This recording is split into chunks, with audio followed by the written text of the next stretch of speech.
천국을 누리자라는 제목으로 말씀 전가하도록 하겠습니다. 우리 제목 같이 한번 하겠습니다. 시작.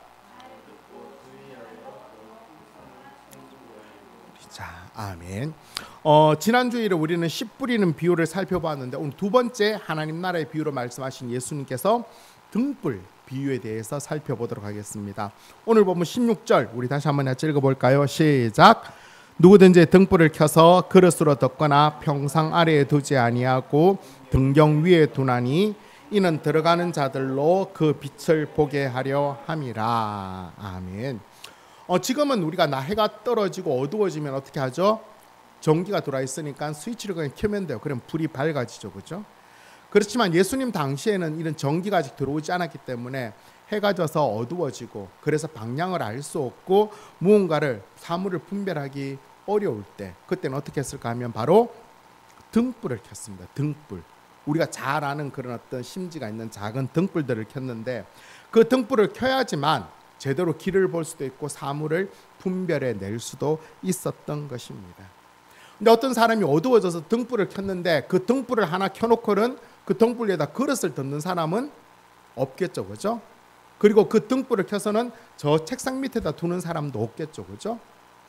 그러면 아무 소용이 없으니까 등불을 켜서는 그 등불이 모든 사람이 다닐 수 있는 가장 좋은 곳에 그 등불을 두고 그 등불을 모든 사람들이 보게 하는 것입니다.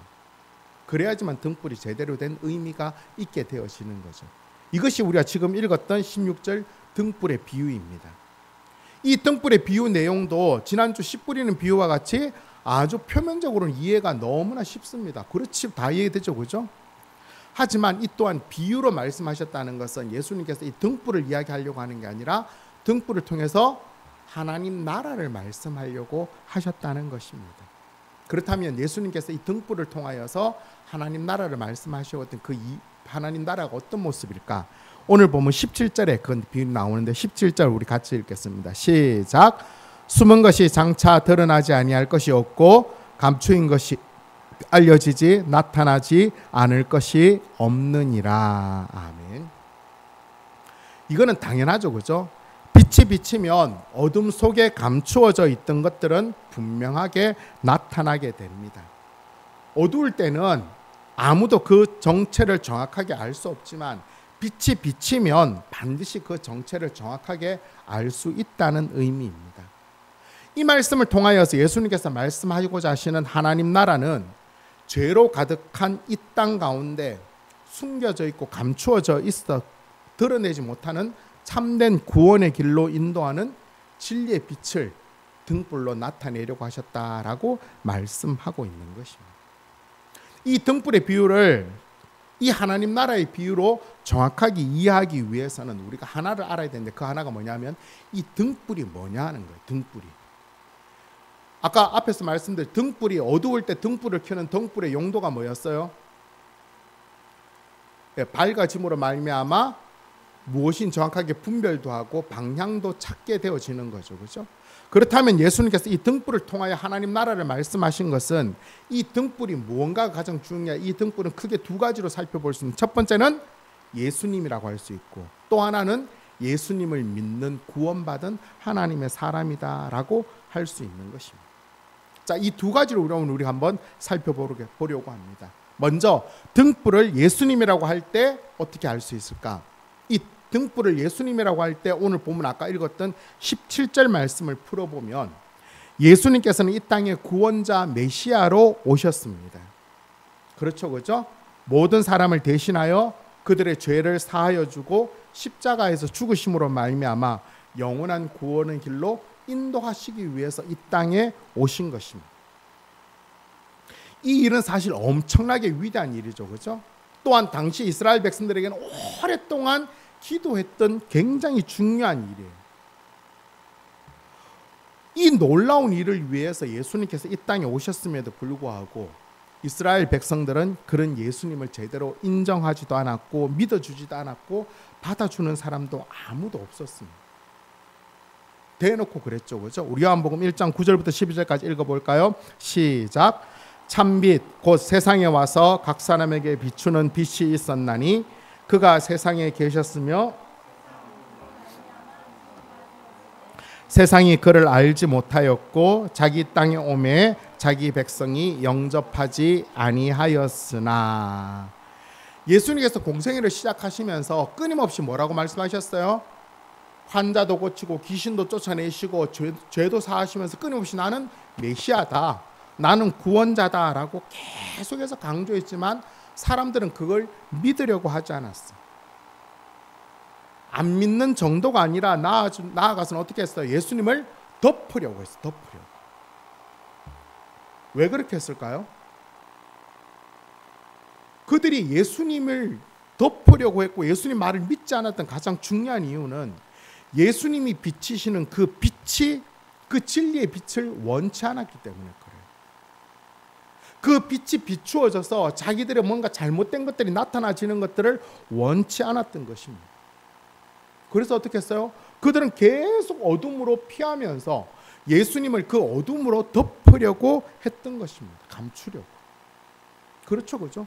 당시 종교 지도자들도 하나님 말씀이 분명히 있음에도 불구하고 예수님께서 그 하나님 말씀의 본래 의미를 말씀하시자 종교 지도자들은 그런 예수님을 배척한 거예요. 그리고 자기들이 원하는 대로 예수님을 억지로 끼워 맞추려고 했던 거예요. 사람들은 뭐예요? 예수님께서 전해주시고 하시는 구원의 말씀에 더 집중하지 아니하고 이 땅에서 자기들이 잘 먹고 잘 사는 것, 이 땅에 당장 내가 원하는 것에만 집중하면서 예수님을 폄하했던 것입니다. 그렇게 예수님이 했던 모든 것들을 덮으려고 했음에도 불구하고 예수님께서는 그런 사람들의 멸시와 무지와 오해에도 불구하고 예수님께서는 묵묵하게 예수님의 길을 계속 걸어가셨던 거예요. 심지어는 어디까지? 십자가까지. 사람들 아무도 몰랐어요. 왜 십자가를 지시지? 아무도 이해하지 못했어요. 더 놀라운 일을 나타내고 더 역사적인 일을 나타내지 왜 십자가에 죽었어? 무의미하게. 그럼에도 불구하고 예수님은 십자가의 길을 걸어가셨던 것입니다. 왜냐하면 당시의 사람들은 다 이해할 수 없고 다 인정하지 못한다 할지라도 언젠가 때가 되면 반드시 숨겨져 있는 것은 나타나지고 감추어진 것은 밝혀지기 때문에 그렇다는 거예요. 지금은 예수님께서 십자가에 달려 돌아가셔서 그 대속 사역에 대하여서 아무도 알지 못하지만 예수님이 죽은 후 사흘 만에 부활하시고 나면 사람들이 그것을 알아가는 거예요. 그때부터. 언제까지? 지금까지. 앞으로 영원토록. 그래서 예수님께서는 자신의 사역을 끝까지 감당하셨던 것입니다. 또한 하나님께서 예수님을 통하여서 어둠이 가득한 이 땅에 진리의 빛을 비추려고 예수님을 보내셨어요. 그런 하나님께서 예수님이라는 등불을 이 땅에 보내셨을 때 그릇으로 예수님을 덮어두려고 한 것도 아니고 예수님을 평상 아래에 두려고 한 것도 아니었어요. 하나님께서는 누구든지 그 예수님의 빛을 보고는 예수님을 믿어 구원받게 하기 위했던 것입니다. 그래서 예수님을 세상의 빛으로 세우셨어요. 요한복음 8장 12절 같이 읽을까요? 시작. 예수께서 또 말씀하여 이르시되 나는 세상의 빛이니. 네, 이게 바로 예수님 세상의 빛이라는 겁니다. 예수님은 세상의 빛으로 오셨습니다. 그리고 세상 모든 사람들이 그 빛을 보고 예수님을 믿고 구원을 받고 예수님 따르기를 원하셨어요. 왜 그랬을까요? 그렇게 예수님을 믿고 따라야지만 예수님께서 주시고자 하시는 구원을 얻을 수 있고 그래서 구원받음으로 말미암아 하나님 나라의 기쁨과 영광을 누리며 살 수 있기 때문입니다. 따라서 예수님께서 등불이 되신다는 것은 죄로 가득한 이 땅을 밝히시겠다는 것인데 죄로 인하여 왜곡된 세상의 가치를 예수님께서 바꾸셔서 참된 진리와 가치의 길로 옮기겠다는 것. 예수님이 오시기 전까지는 세상이 죄로 가득해서 사람들이 어떻게 살아야 되는지 어떤 가치가 맞는 건지 뭐가 진리인지를 아무것도 그렇죠. 그저 깜깜한 밤에 아무것도 안 보이는 거예요. 그런데 예수님께서 뭐로 나타나셨어요? 빛으로 오신 거예요. 빛으로 오셔서 말하고요. 이리로 오라고. 그리고 나를 따라가라고. 그게 예수님께서 오신 이유인 것입니다. 따라서 예수님을 믿고 구원받은 하나님의 사람들은 예수님을 바라봄으로 말미암아 죄로 가득한 세상을 따라가는 삶이 아니라 예수님께서 원하시는 그 삶을 따라가는 그 길을 걸어가야 되는 것입니다. 이번 달 우리 성경 암송 중에 두 번째 로마서 12장 2절 기억나시나요? 우리 다시 한번 읽어볼까요? 시작. 너희는 이 세대를 본받지 말고 오직 마음을 새롭게 함으로 변화를 받아 하나님의 선하시고 기뻐하시고 온전하신 뜻이 무엇인지 분별하도록 하라. 아멘. 예수님께서 본받지 말라고 한 이 세대는 어떤 세대냐면 죄로 가득한 세대. 우리가 그 암송 앞절에 나오는 요한 1서 말씀드리죠. 그죠? 이 세상은 안목의 정욕과 육신의 정욕과 이생의 재상 자랑으로 가득한 거예요. 그 세대를 따르지 말라는 것입니다. 죄로 가득한 세상은 한마디로 표현하면 약육강식과 황금 만능과 절대 쾌락밖에 남지 않아요. 이게 세상 사람들의 방향인 거예요. 그런 세상을 따르지 말라는 것입니다. 그리고는 예수님이 참 빛이신 예수님을 따르라. 예수님을 보고 예수님을 따르고 동행하며 살아가라는 것입니다. 그런데 뭐 마음은 그렇죠, 그죠? 마음은 이렇게 예배드리면 그냥 세상 안 따르고 예수님 따르겠어. 근데 그게 쉬워요, 어려워요? 쉽지 않다는 거예요. 왜 쉽지 않을까요? 그렇게 살면 안 된다는 걸 아는데도 왜 그렇게 사는 것이 어려울까요? 그것은 아직 우리 안에 죄가 가득해 있기 때문에 그래요. 그런데 놀라운 비밀은 뭐예요? 예수님을 안 믿는 사람들은 이 세상을 따르지 않고 다른 예수님의 길을 살 수가 있어요, 없어요? 없어요. 왜? 그렇게 살 수 있는 능력이 그들에게는 없기 때문에, 예수님 믿지 않기 때문에 자신들 죄 가운데서는 그렇게 살아갈 수가 없는 거예요. 쉽게 말하면 늪 알죠, 그죠? 늪에 빠진 사람이 자기를 구원할 수 있는 게 있나요? 없어요. 왜?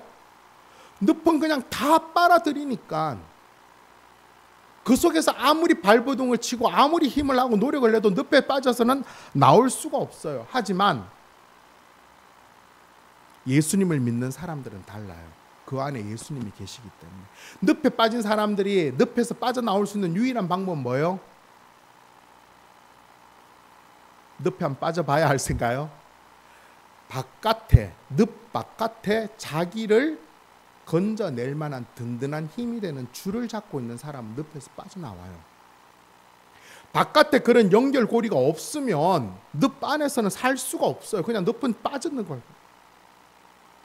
우리가 죄로 인하여서 살 수 없지만, 여전히 늪 가운데 있지만, 여전히 죄 가운데 있지만, 우리를 구원으로 인도한 예수님이라는 분이 우리 안에 계시느냐 계시지 않느냐는 천지 차이라는 것입니다. 우리가 예수님을 믿을 때 예수님이 우리 안에 내주하시면서 우리로 말미암아 원하시는 게 뭐예요? 구원의 길을 걸어가는 거예요. 이 세대를 따르지 아니하고 하나님의 선하시고 기뻐하신 뜻대로 살아갈 수 있는 여지가, 길이 우리에게 있다는 것입니다. 그러니까 우리는 어떻게 해야 돼요? 우리는 하나님 원하시는 그 길을 살려고 노력하며 순종으로 나아가면 되는 것입니다. 우리 안에 계시는 성령님을 간절히 구하면 되는 거예요.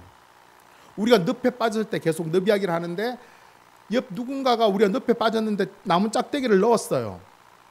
우리는 그럼 뭐 하면 돼요? 살려면 나무 짝대기만 붙잡고 있으면 돼요. 그러면 나무 짝대기가 우리를 서서히 끄집어내요. 늪 밖으로. 그런데 나무 짝대기가 좀 더 거친데, 이거 말고 좀 부드러운 거 없어요? 나무 짝대기가 좀 짧은 것 같은데 뭔가 좀 긴 거 없어요?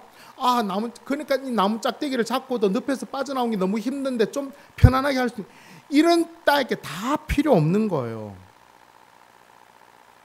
그냥 그 짝대기를 잡고 우리의 힘을 빼고 짝대기가 원하는 대로 우리 몸을 맡기면 되는 거예요.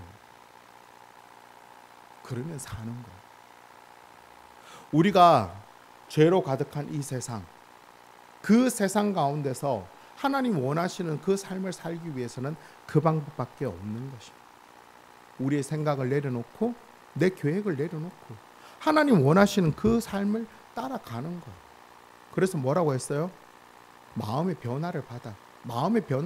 마음이 옮겨져야 된다. 그래, 이게 아니야, 이게 새로운 길이야 라고 마음이 옮겨지고 난 다음에 변화를 받아. 어떻게 해요? 하나님의 선하시고 기뻐하시고 온전하신 뜻이 무엇인지 분별하도록 하라. 분별해서 뭐 하려고요? 그렇게 살려고요. 그렇게 성령님께 구하면 되는 거예요. 그러면 우리를 구원해 주시고 하나님께서 기뻐하시는 그 빛 가운데에서 빛의 삶을 우리가 살아갈 수 있게 되는 것입니다. 좀 이해가 되시죠? 그죠? 옮겨가야 되는 거예요. 이번 한 주간 특별히 추석 연휴가 시작되어집니다. 자칫 우리의 몸과 마음이 흩어지고 죄의 유혹과 시험을 받을 수 있는 시간이 많아졌다는 것. 더 다툼이 있고 더 오해가 있을 수 있고 지침이 있을 수 있죠.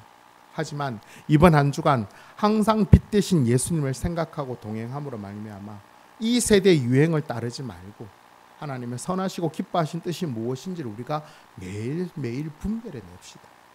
연휴를 시작하면서 하나님의 뜻이 뭘까를 분별해 내자는 거예요. 그리고 그 뜻대로 우리가 살아보자는 것입니다.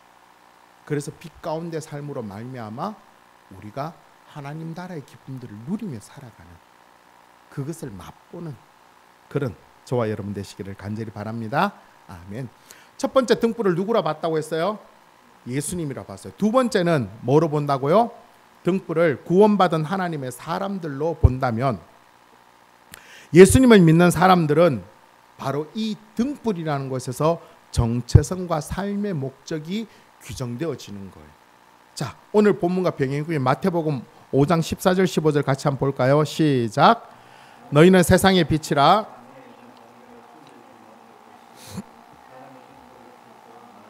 두지 아니하고 등경 위에 두나니 이러므로 집안 모든 사람에게 빛이 있느니라.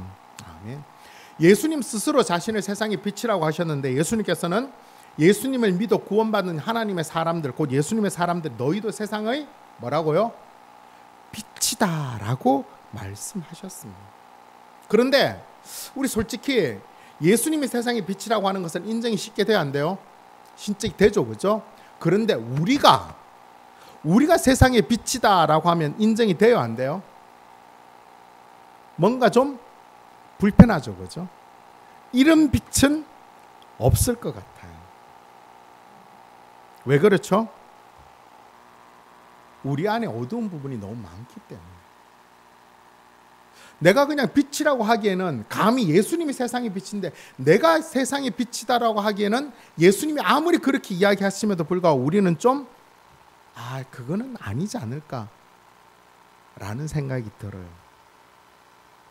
그런데 우리만 이 사실에 대해 불편함을 느낄까요? 아니에요. 예수님도 분명히 알고 계셨겠죠, 그죠? 이 제자들을 보고 지금 이 말씀을 하셨을 때 제자들의 꼴이 우리보다 더했을 거예요. 예수님도 분명히 알고 계셨는데 그럼에도 불구하고 예수님께서는 왜 그들을 향하여서, 그리고 오늘 우리들을 향하여서 너희는 세상의 빛이다 라고 말씀하셨을까요? 아니, 우리가 보통 상식적으로 생각하면 어떻게 예수님께서 말씀하셔야 돼요?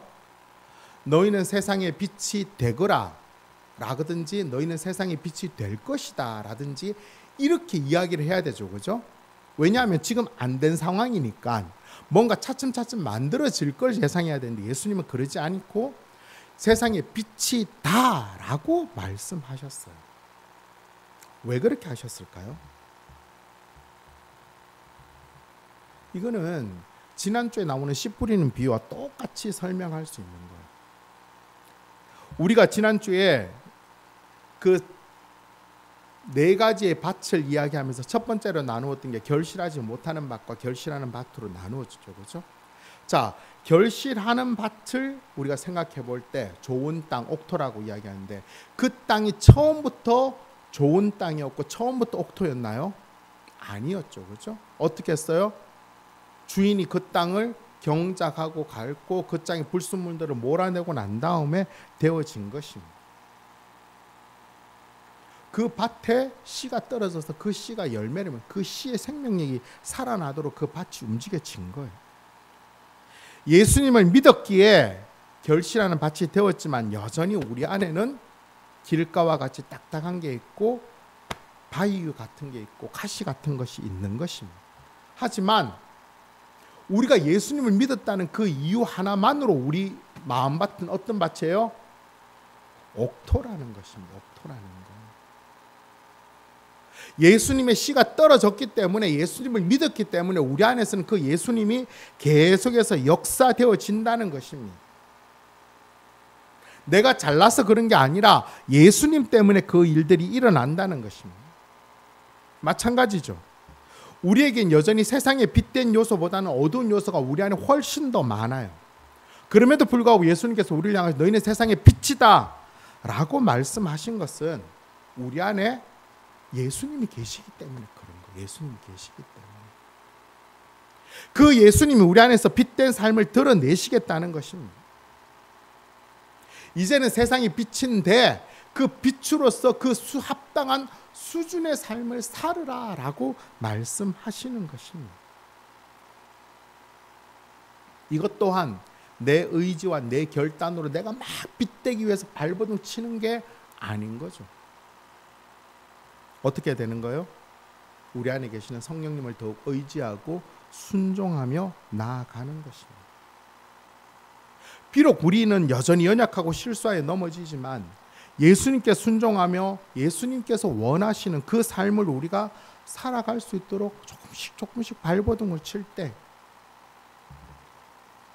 우리의 빛은 더욱더 나타나게 되는 거예요.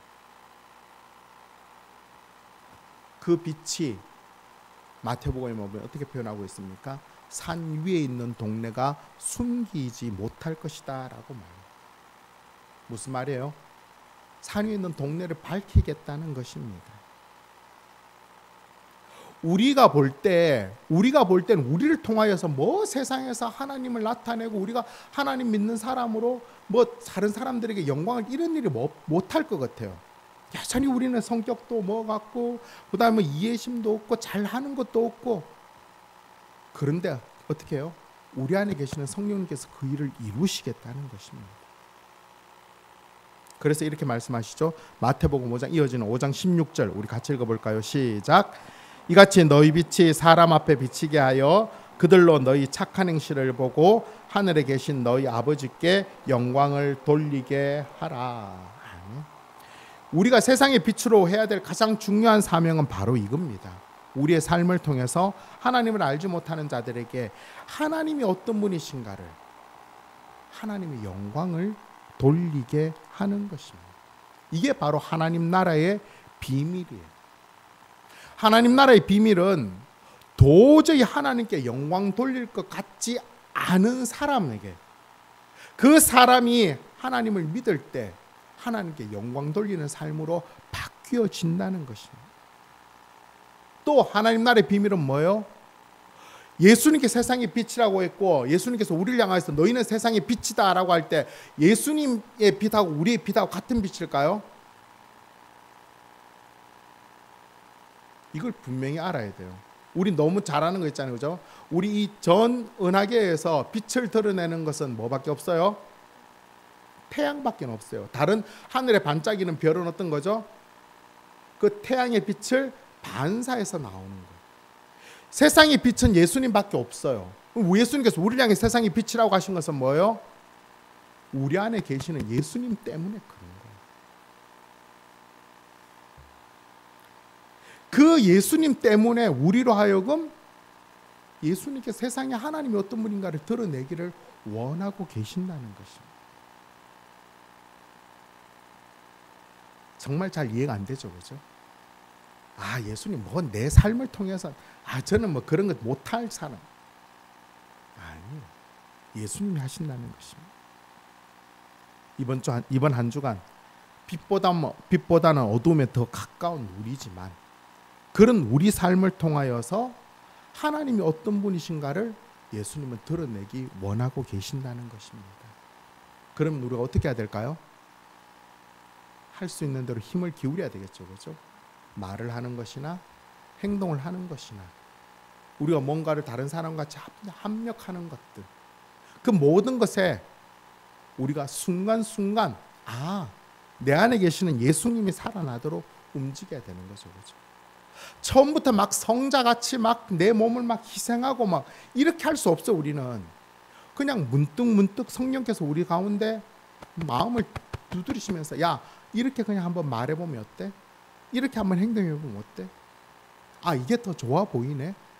이런 말씀에 순종하는 거예요. 그냥 그러면 그 시간들을 통하여서 예수님께서 만들어 가신다는 것입니다. 이번 한 주간 우리들의 모든 말과 행동이 성령님께 온전히 순종함으로 말미암아 우리의 주위에 있는 모든 사람들에게 하나님의 영광을 돌리는 그런 삶을 사는 저와 여러분 되기를 간절히 바랍니다. 아멘. 마지막으로 한 가지 더 이 등불의 비유를 통해 살펴보기 원하는 하나님 나라의 비밀은 영적 부익부 빈익빈입니다. 오늘 본문 18절 우리 다시 한번 같이 한번 읽어볼까요? 시작. 그러므로 너희가 어떻게 들을까 스스로 삼가라. 아는 것까지도 빼앗기리라 하시니라. 아멘. 이 부익부 빈익빈이란 말은 사실은 좋은 말이 아니죠. 그죠? 부익부라는 말은 있는 사람 더 많이 있고 빈익빈은 없는 사람은 더 없는 말인 거예요. 세상의 이치를 따진다면 사실 이 부익부나 빈익빈보다는 어떤 게 좋아요? 평균을 이루는 게 좋죠. 그죠? 평균을 이루는 게. 그런데 영적인 부분에서는 달라요. 영적인 부분에서는 엄연히 부익부 빈익빈 현상이 나타나는 것이 영적인 질서다. 그것이 법칙이다 라고 말씀하시는 것이 바로 이 등불비의 하나님 나라의 비유인 것입니다. 영적인 삶의 은혜를 알고 깨달으면 그 은혜가 더욱 커져서 더 큰 은혜를 누리기 위해서 힘을 기울이는데 그 은혜를 깨닫지 못한다면 그 은혜를 모르고 결국은 점점 더 그 은혜에서 멀어지고 마는 것입니다. 그 기쁨을 누릴 수가 없는 거죠. 자, 그렇다면 어떻게 하면 영적으로 더 부익부되어지는 더 풍성한 그런 삶을 누릴 수 있을까? 아까 우리가 좀 전 읽었던 우리 18절 말씀에 보면 그러므로 너희가 어떻게 들을까 스스로 삼가라 라고 말씀하고 있어요. 이 말씀을 잘 이해하기 위해서는 우리 지난주에 살펴본 씨 뿌리는 비유를 좀 우리가 비교할 필요가 있는데 우리 성경 가지고 있다면 우리 한번 볼까요? 씨 뿌리는 비유에서 12절에 보면 우리 누가복음 8장 12절에 보면 뭐라고 말씀하고 있어요? 길가에 있다는 것은 말씀을 들은 자니라고 말씀하고 있어요. 제 말을 잘 들으세요. 그 다음에 13절에 보면 바위 위에 있다는 것은 말씀을 들을 때에라고 말씀하고 있어요. 14절에 보면 가시떨기에 떨어졌을 때는 말씀을 들은 자이나라고 말씀하고 있고 15절에 보면 좋은 땅에 있다는 것은 착하고 좋은 마음으로 말씀을 듣고 지키어라고 말씀하고 있어요. 자, 지금 제가 네 가지 이야기했죠. 그죠? 길가, 바위, 가시밭, 좋은 땅. 이 네 절의 공통점이 뭐였어요? 말씀을 들었다는 거예요. 듣기 전이 아니라 말씀을 이미 들었다는 거예요. 그런데 그 결과는 어떤 차이가 났어요? 세 개의 밭은 결실하지 못했는데 마지막은 결실했다는 것입니다. 어떤 차이가 있나요? 그 이유는 분명하게 어떻게 들을까 스스로 삼가라라는 말씀이 있는 거예요. 어떻게 들을까? 여기서 삼가라라는 말씀은 풀어보면 조심해서 주의해서 새겨 들으라라고 말씀인 것입니다.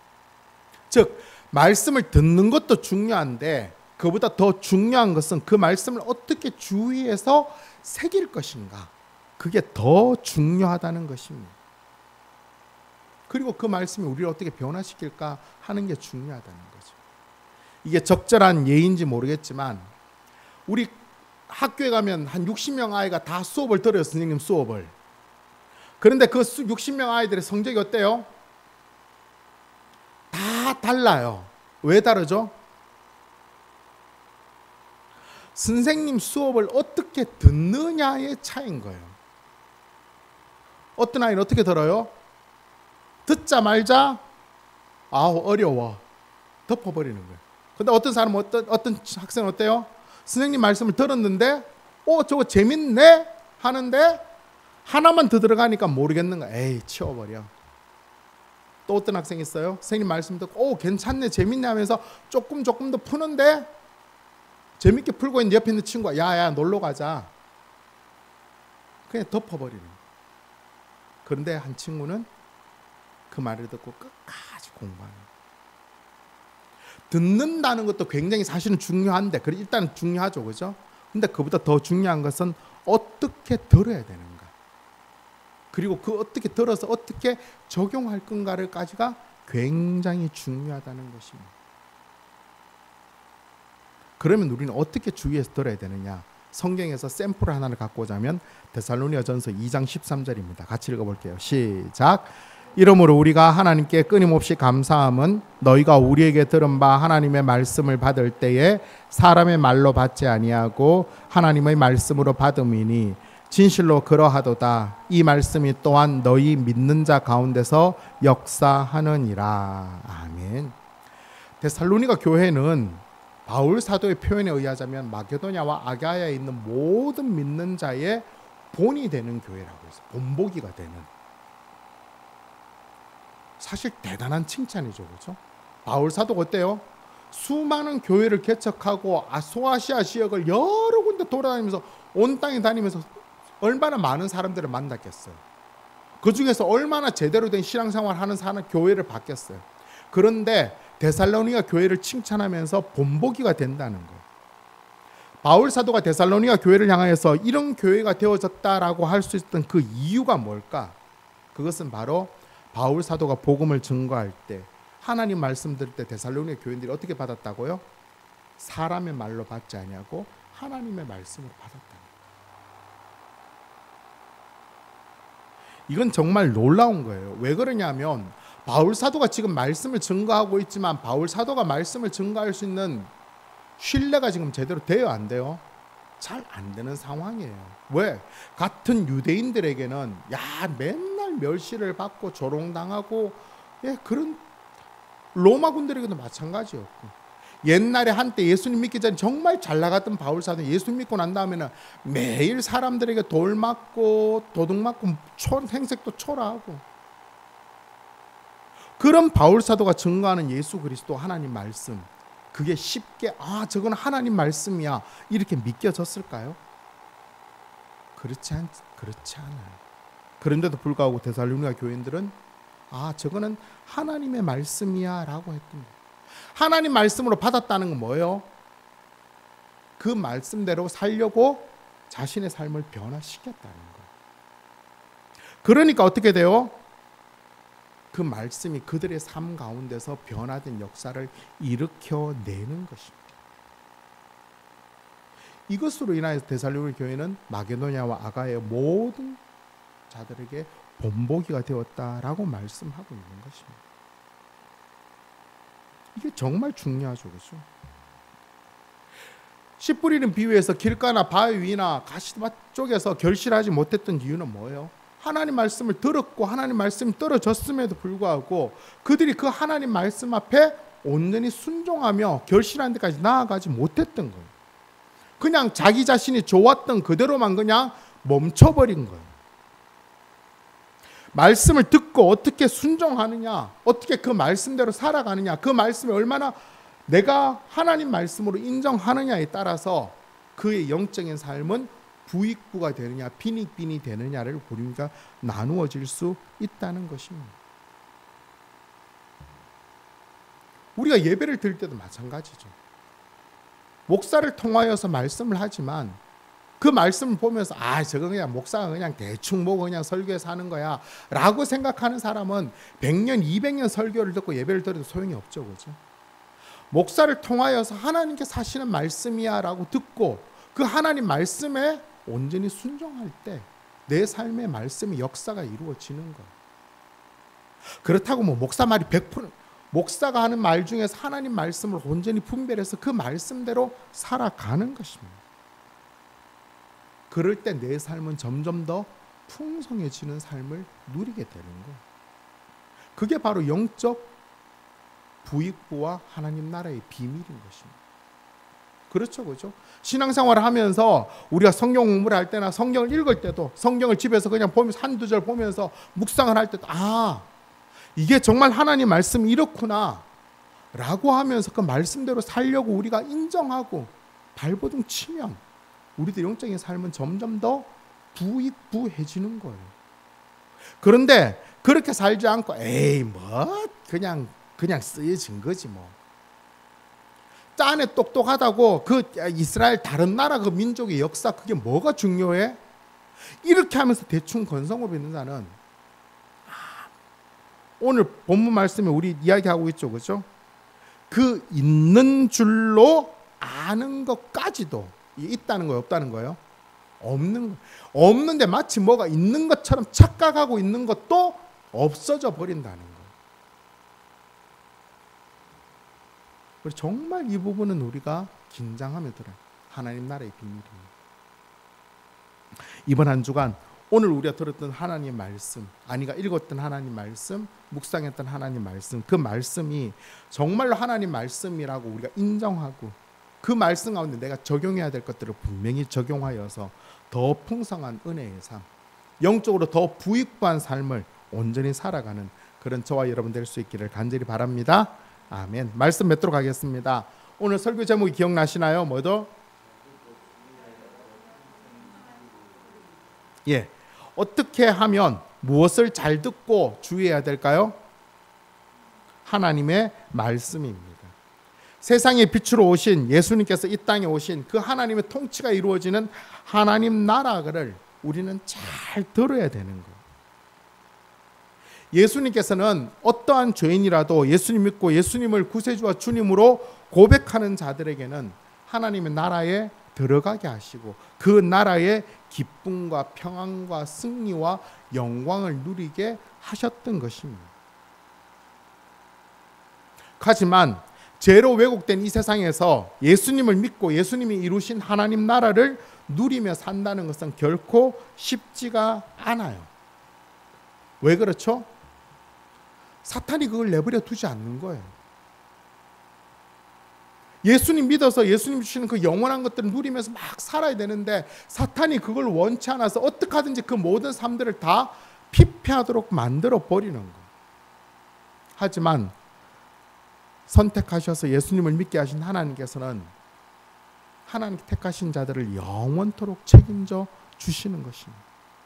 반드시 하나님께서 원하시는 방법대로 하나님의 때에 이 세상의 빛으로 하나님을 알지 못하는 자들에게 하나님의 영광을 나타내시도록 인도하고 계시는 것입니다. 우리가 이 하나님 말씀을 믿는다면, 이 등불의 비유를 우리가 인정하고 소망을 갖는다면 우리는 더 풍성한 하나님 나라를 누리기 위하여서 힘써야 되는 것입니다.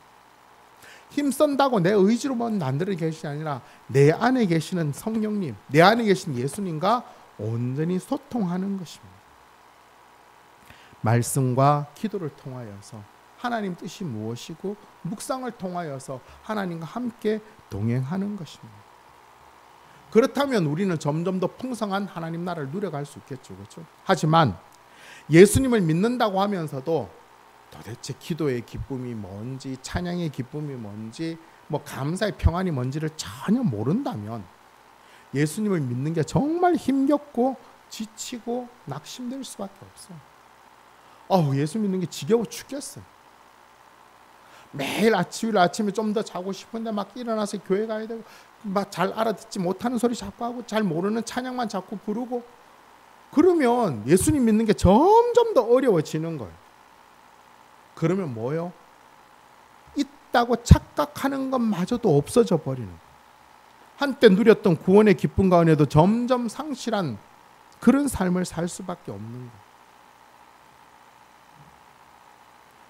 우린 지금 이 땅에서 하나님 나라를 얼마나 누리며 살아가고 있는지를 한번 돌아볼 수 있기를 바랍니다.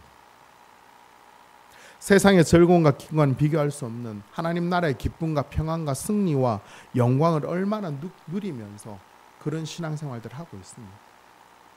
예수님 믿는 게 좋고 예수님 믿는 게 기쁘고 감사하고 그게 막 이렇게 막 뛸 뜻이 아니더라도 그냥 잔잔하게 내 마음에 기쁨이 있어요. 아니면 예수님을 믿는 게 막 지겹고 힘겹고 어쩔 수 없이 그렇게 하고 있나요?